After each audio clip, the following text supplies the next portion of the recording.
اعوذ باللہ من الشیطان الرجیم بسم اللہ الرحمن الرحیم یوم لا ينفع مال ولا بنون الا من اتى الله بقلب سلیم۔ قلبی عبادات ایسی عبادات جن کا تعلق دل سے ہے، اعمال قلبیہ کہیں، ان کو عبادات قلبیہ کہیں یا اعمال قلوب کہیں، سب کا خلاصہ یہ ہے کہ انسان اپنے دل کی اصلاح کرے اور اپنے دل کو مسلمان بنائے۔ جتنی عبادات آپ کی ہوں، جتنی عبادات اللہ تعالی نے سب کو قرآن میں حکم دیا ہے، نبی نے حدیث میں تاکید کی ہے۔ بدنی عبادت، مالی عبادت، بدنی اور قلبی عبادت، لسانی عبادت، قلبی عبادت، جتنی بھی عبادتیں پانچوں کی شکل میں ہم نے بتائی، ہر ایک کی تاکید اور حکم قرآن اور سنت میں ہے، ہر ایک کی تاکید۔ انسان مکلف ہے، جیسے روزے نماز زکوٰۃ کا مکلف ہے، ویسے اپنی قلبی عبادت کا بھی انسان مکلف ہے۔ یہ جتنی عبادات ہیں، ان تمام عبادات کی قبولیت کا، اجر و ثواب کا دار و مدار اسی قلبی عبادت پر ہے۔ تو ضرورت ہے اس بات کو سمجھنے کی کہ جتنی بھی قولی، بدنی، مالی، جتنی بھی لسانی، جتنی بھی عبادتیں انسان کرتا ہے، ان تمام عبادات کے قبولیت کا دار و مدار اللہ رب العالمین کے ہاں قلبی عبادت، دل کے عمل پر موقوف ہے۔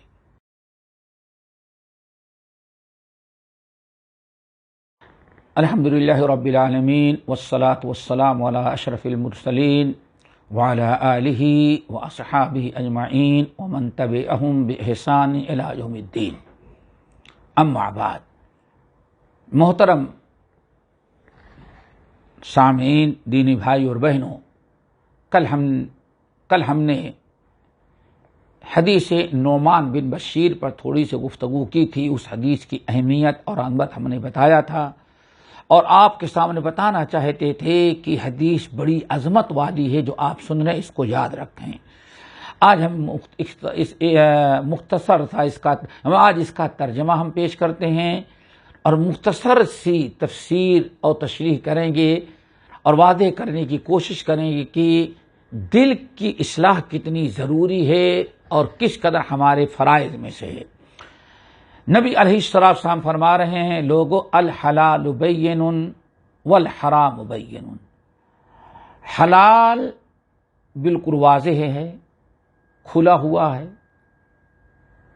حلال چیزیں کیا ہیں؟ بہت اکثر حلال چیزیں بالکل واضح ہیں، کوئی بہت زیادہ کسی کو پریشانی اٹھانے کی ضرورت نہیں ہے۔ انسان سوچتا ہے کہ ہاں، اور اسی طرح سے والحرام بین، حرام بھی ظاہر ہے، حلال ظاہر ہے۔ آدمی سوچتا ہے، جانتا ہے بھائی، ہاں یہ پانی پینا حلال ہے، یہ کھانا کھانا حلال ہے، یہ پھل فروٹ کی دکان پر گئے جتنے پھل ہیں سب ہمارے لیے حلال ہیں۔ حلال چیزیں انسان کے لیے بالکل واضح ہیں۔ اللہ نے ہمارے لیے سواری پیدا کی، حلال ہے، بکرا کھانا حلال ہے، یہ ساری چیزیں ہمارے لیے واضح ہیں۔ اسی طرح سے والحرام بین، اکثر چیزوں کی حرمت بھی بالکل واضح ہے۔ کون نہیں جانتا کہ شراب حرام ہے؟ کون نہیں جانتا کہ سود حرام ہے؟ کون نہیں جانتا کہ غیبت چغلی کرنا حرام ہے؟ کون ایسا مسلمان ہے جو گالی دینا اچھا سمجھتا ہے حرام ہے؟ بس انسان چھوڑتا نہیں، جانتا سب ہے، چھوڑتا نہیں۔ کیوں؟ دل درست نہیں ہے۔ یہی سمجھو، بڑی پیاری بات اللہ کے رسول نے بیان فرمایا کہ انسان والحرام بین، حرام واضح ہے، جانتا ہے، لیکن پھر بھی آدمی نہیں چھوڑتا، کرتا ہے۔ سود لینے والا لائن میں کھڑا ہے، دستخط کر رہا ہے، گن گن کر کے لے رہا ہے، اس سے پوچھو حلال ہے، کہتا نہیں حرام ہے۔ حلال ہے، حرام ہے، جانتا ہے، لیکن چھوڑنے کے لیے تیار نہیں۔ کیوں؟ اس کا ایمان، اس کا عقیدہ، اس کی زبان، اس کا مزاج سب کہتا ہے حرام ہے، لیکن دل کہتا ہے تمہیں لینا ہے۔ اس لیے انسان دل مجبور کیا ہے، اس نے لے لیا، ورنہ بیان واضح، الحلال بین والحرام بین۔ اللہ سن فرمایا یہ دو چیزیں۔ تیسری چیز وبینہما امور مشتبہات، اور ان کے درمیان یعنی حلال اور حرام کے علاوہ ایک کچھ چیزیں اور ہیں۔ حلال واضح ہے، حرام بھی واضح ہے، سب کو معلوم ہے، لیکن ان کے درمیان کچھ اور بہت ساری چیزیں کچھ چیزیں ایسی ہیں جن کی حلت اور حرمت واضح نہیں، وہ مشتبہ ہیں، لوگوں کو کے لیے وہ شبہے کی باعث بنی ہوئی ہیں۔ اب انسان کا دل اگر درست ہے تو شبہ والی چیزیں کبھی نہیں لے گا۔ انسان کا دل اگر درست نہیں ہے تو شبہ والی چیزیں بھی لے لے گا۔ اللہ نے فرمایا لا یعلمہن کثیر من الناس، یہ دونوں کے حلال و حرام کے درمیان شبہ والی جو چیزیں ہیں بہت، اکثر لوگ ان کو نہیں جانتے۔ لیکن ہمیں کیا کرنا ہے؟ اللہ کے رسول نے فرمایا تقویٰ کا تقاضا یہ ہے کہ ان شک و شبہ والی چیزوں کو ترک کر دیا جائے، نہ کیا جائے۔ فرمایا فمن اتقى الشبہات، اور جس شخص نے شبہات کو ترک کر دیا، جو اپنے آپ کو شک اور شبہ والی چیزوں سے بچا لیتا ہے، وہ اپنی دین، اپنی عزت دونوں کی حفاظت کر لے رہا ہے۔ اللہ اکبر۔ جس کا دل درست ہوگا، جس کا دل صاف ہوگا، دل اچھا ہوگا، قلب سلیم جس کا ہوگا، وہ تو شک شبہ والی چیزوں کو چھوڑ دے گا، اور جب اپنے آپ کو شک و شبہ والی چیزوں سے بچا لیا تو اللہ کے رسول شاہ فرماتے ہیں تو اس نے اپنی دین کی بھی حفاظت کر لیا اور اپنی عزت کی بھی حفاظت کر لی۔ وَمَنْ وَقَعَ فِي الشُّبُهَاتِ، لیکن جو انسان شک و شبہ والی چیزوں کے استعمال کرنے، لینے، کھانے پینے، پہننے میں پڑ گیا، دیکھیے یہی ہے دل کی اصلاح۔ اگر دل میں تقویٰ ہے اور انسان کا دل یہ کہتا ہے کہ تمہیں اپنے آپ کو نجات کے لیے کوشش کرنا ہے، تو اس کا دل حکم دیتا ہے شبہ والی چیزوں کو چھوڑ دو، جو حلال ہیں اسی پر اکتفا کر لو۔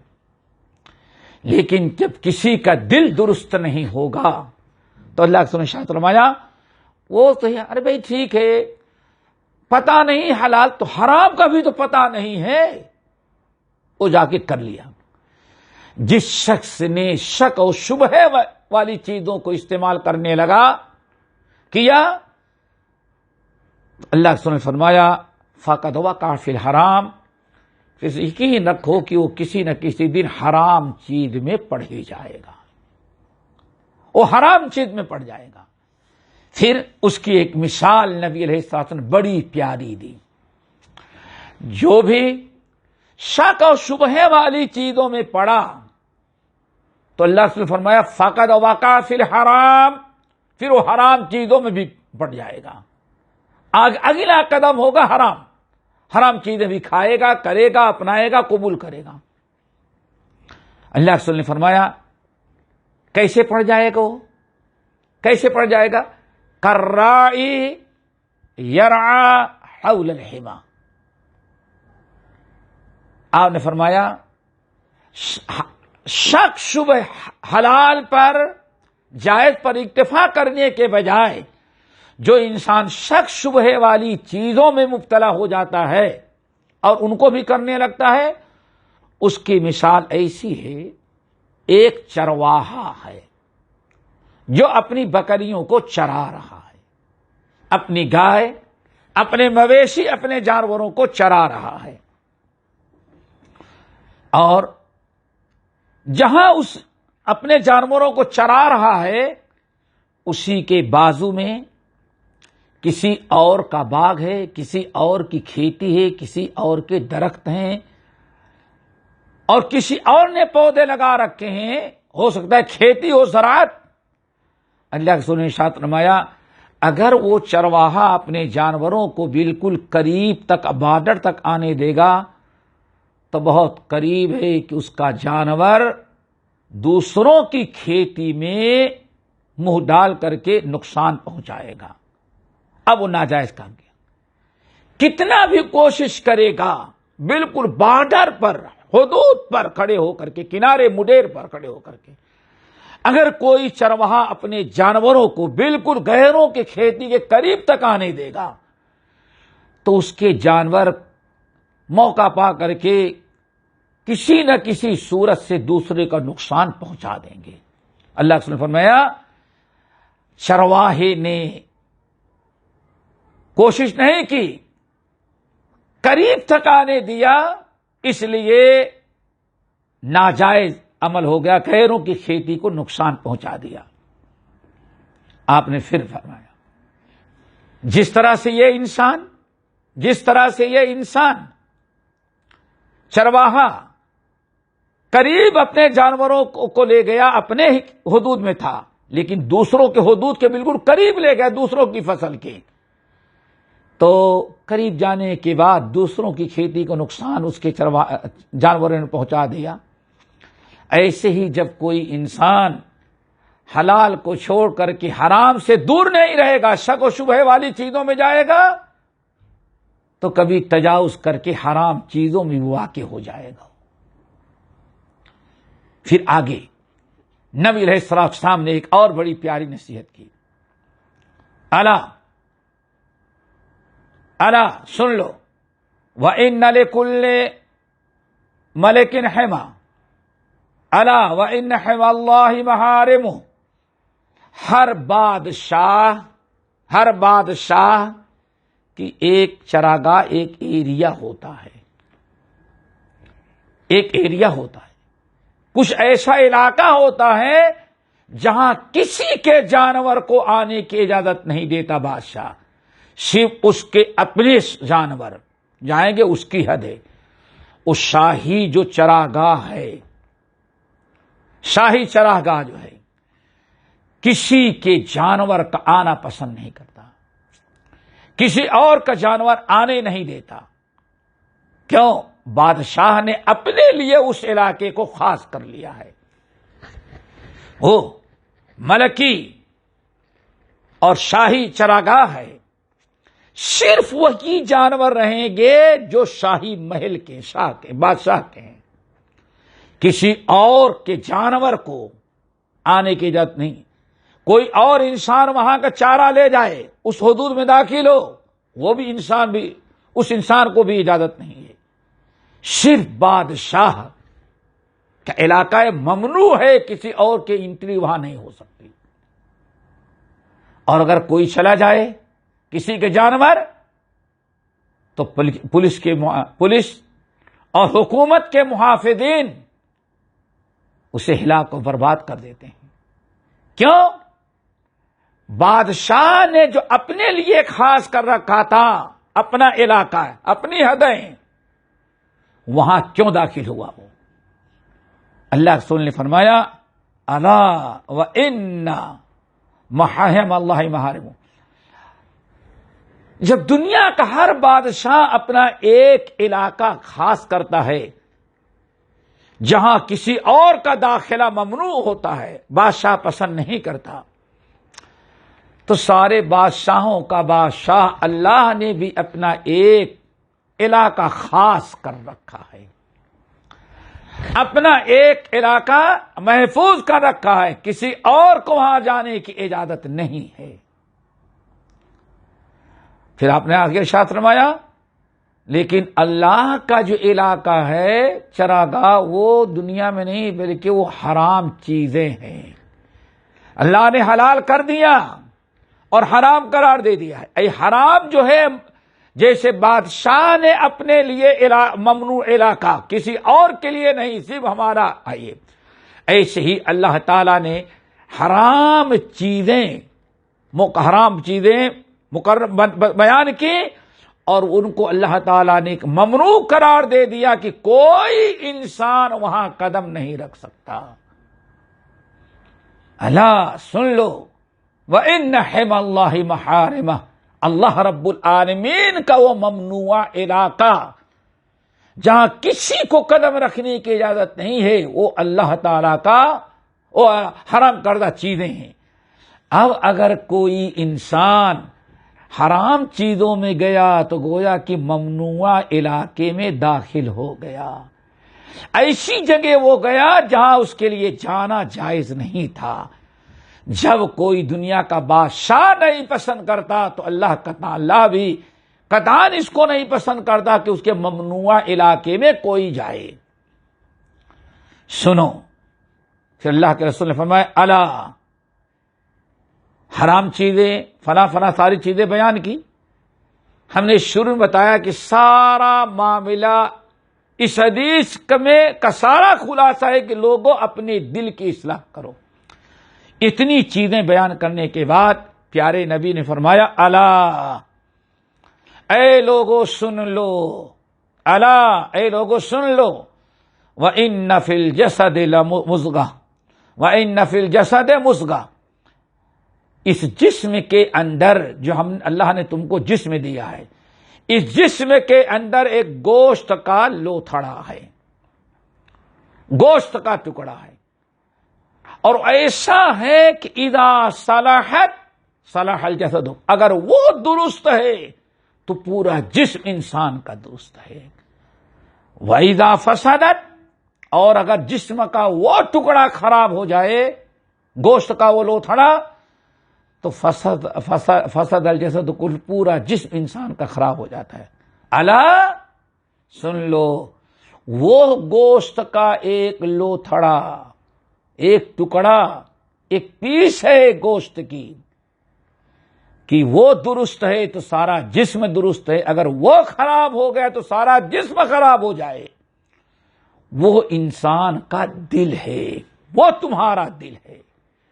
دیکھیں اللہ کے رسول نے فرما دیا، واضح کر دیا کہ انسان کا دل اگر درست ہے تو انسان کا پورا جسم درست، اور اگر انسان کا دل خراب ہو جائے تو پورا جسم انسان کا خراب. یعنی جب انسان کا دل درست ہو، انسان کے دل کا عمل اچھا ہوگا، اور انسان کا دل اچھی عبادت کرنے والا ہوگا تو اس کے سارے اعضاء اللہ کے فرما بردار، اللہ کے عبادت گزار ہوں گے. اور اگر دل خراب ہو جائے، دل خراب ہو جائے، انسان کے دل میں اگر عیب پیدا ہو گیا، اب انسان کا دل اگر خراب ہوا، اس میں فساد آیا، تو انسان کے سارے اعمال فساد ہوں گے، کوئی عمل انسان کا درست نہیں ہوگا. اسی لیے رب العالمین نے سورۃ الکہف کے اندر بڑی عجیب سے بات بیان کی، فرمایا وَلَا تُطِعْ مَنْ أَغْفَلْنَا قَلْبَهُ عَنْ ذِكْرِنَا وَاتَّبَعَ هَوَاهُ وَكَانَ أَمْرُهُ فُرُطًا. اللہ نے فرمایا جس انسان کا دل خراب ہو جائے، دل کے اعمال درست ہو جائیں، ہمارے ذکر سے غافل ہوں، وَلَا تُطِعْ مَنْ أَغْفَلْنَا قَلْبَهُ عَنْ ذِكْرِنَا، جس انسان کا دل بغاوت پر آمادہ ہو جائے، سرکشی کرنے لگے، اللہ تعالیٰ کی نافرمانی کرنے لگے، اللہ نے فرمایا ایسے انسان کا کوئی عمل بھی درست نہیں، وَكَانَ أَمْرُهُ فُرُطًا، جس انسان کا دل باغی ہو جائے، اللہ کی عبادت سے غافل ہو جائے، اور جو دل اللہ تعالیٰ کی عبادت و اطاعت نہیں کرتا ہوگا، اس دل کا جسم جو ہے کبھی اللہ کی عبادت و اطاعت کرنے والا نہیں ہوگا۔ اس لیے انسان اپنے دل کی اصلاح کی فکر کرے، دل درست ہے، دل عبادت گزار ہے، دل اللہ اس کا رسول کا اللہ کا فرما بردار ہے، تو انسان کے سارے عادات درست ہوں گے، اس کے سارے اعمال اچھے ہوں گے، اللہ اس کے رسول کی فرما برداری کے اعمال ہوں گے۔ اسی لیے ہم تمام ساتھیوں کو چاہیے کہ اپنے دل کی اصلاح کی کوشش کریں۔ باقی انشاءاللہ آئندہ اقول قولی ھذا واستغفر اللہ من کل ذنب واتوب الیہ۔ ہمارے چینل کو سبسکرائب کیجیے اور بیل آئیکن کو دبانا نہ بھولیے تاکہ آپ کو نئی ویڈیو برابر ملتے رہیں۔ لائک اور شیئر کرنا نہ بھولیے۔